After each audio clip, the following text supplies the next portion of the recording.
Assalamualaikum warahmatullahi wabarakatuh. Sebelumnya perkenalkan, nama saya Airosida dengan NPM 233402088. Di sini saya akan memaparkan mengenai HSE atau Health, Safety and Environment dan kebakaran kilang minyak di Pertamina pada 4 tahun terakhir. HSE atau Health, Safety and Environment merupakan bagian penting dalam manajemen operasional, khususnya di industri dengan tingkat risiko tinggi seperti migas atau minyak bumi dan gas. Nah, HSE adalah sistem yang bertujuan untuk melindungi kesehatan dan keselamatan para pekerja, serta mencegah dampak negatif terhadap lingkungan. Nah, konsep ini tuh sangat relevan dengan kasus-kasus kebakaran di fasilitas Pertamina. Pertamina atau perusahaan pertambangan minyak dan gas bumi negara adalah badan usaha milik negara yang bertanggung jawab atas pengelolaan energi nasional.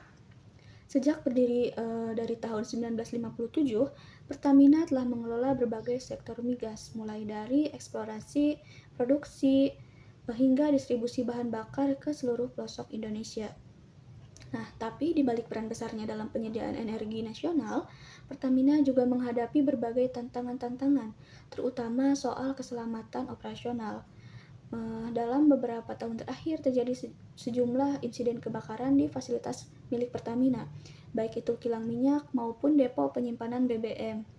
Beberapa di antaranya bahkan menimbulkan korban jiwa dan kerugian besar baik secara material maupun sosial, mulai dari kilang Balongan, Cilacap, Dumai, Balikpapan hingga depo Pelumpang yang sempat menghebohkan publik.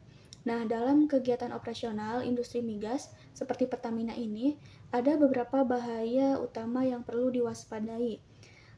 Salah satunya yang pertama yaitu ada kebakaran dan ledakan. Nah, bahaya ini tuh muncul akibat kebocoran bahan yang mudah terbakar seperti gas atau BBM yang kemudian terkena sumber panas atau percikan api. Dampaknya ini tuh bisa sangat besar, mulai dari kerusakan fasilitas hingga korban jiwa. Kemudian selanjutnya ada paparan bahan kimia. Nah, pekerja bisa terpapar zat berbahaya seperti bensin, sulfur, atau gas beracun lainnya. Paparan ini tuh dapat menyebabkan gangguan kesehatan baik jangka pendek maupun jangka panjang, seperti kerusakan organ atau kanker. Nah, kemudian yang selanjutnya ada kegagalan peralatan. Nah, peralatan seperti pompa, pipa, atau tangki bisa mengalami kerusakan, kebocoran, atau overpressure.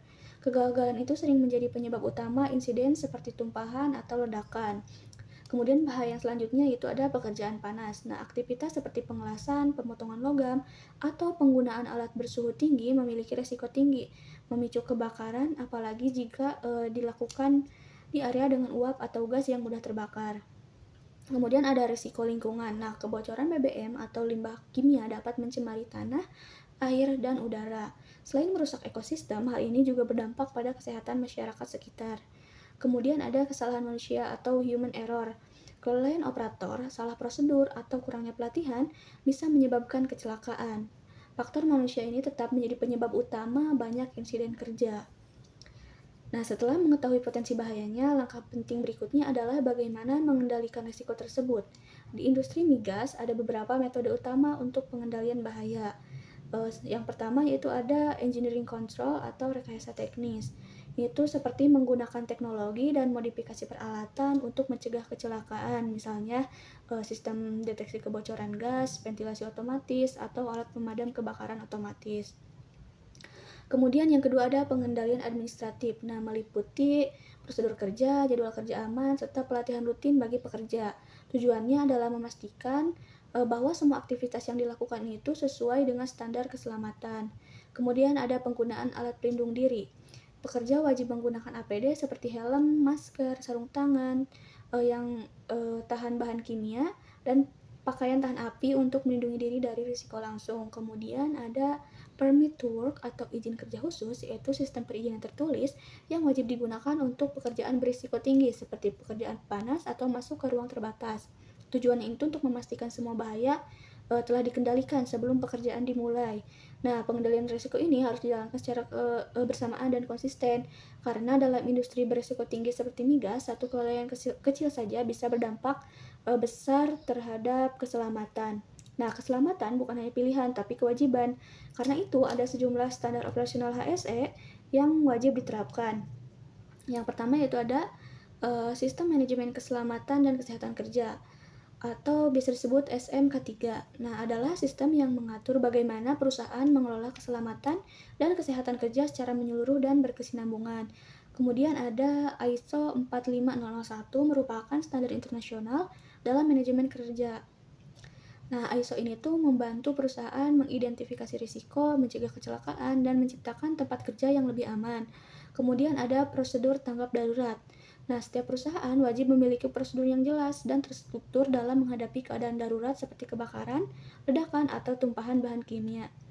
Kemudian ada permit to work system. Nah, itu merupakan sistem perizinan kerja untuk kegiatan berisiko tinggi, misalnya pengelasan atau masuk ke ruang sempit. Dengan sistem ini, setiap pekerjaan harus mendapat izin resmi sebelum dilaksanakan, guna memastikan pengendalian risiko telah diterapkan. Kemudian ada inspeksi dan audit rutin. Pemeriksaan secara berkala terhadap fasilitas, alat, dan prosedur kerja dilakukan untuk mencegah kegagalan dan memastikan semuanya berjalan sesuai standar.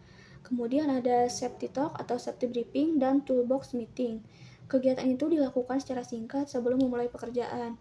Tujuannya adalah untuk mengingatkan pekerja tentang potensi bahaya dan langkah pencegahannya setiap hari. Nah, setelah mempelajari berbagai kasus dan upaya pengendalian yang telah diterapkan, kita bisa melihat betapa pentingnya peran keselamatan dan kesehatan kerja di industri minyak bumi dan gas. Sekian yang dapat saya sampaikan. Wassalamualaikum warahmatullahi wabarakatuh.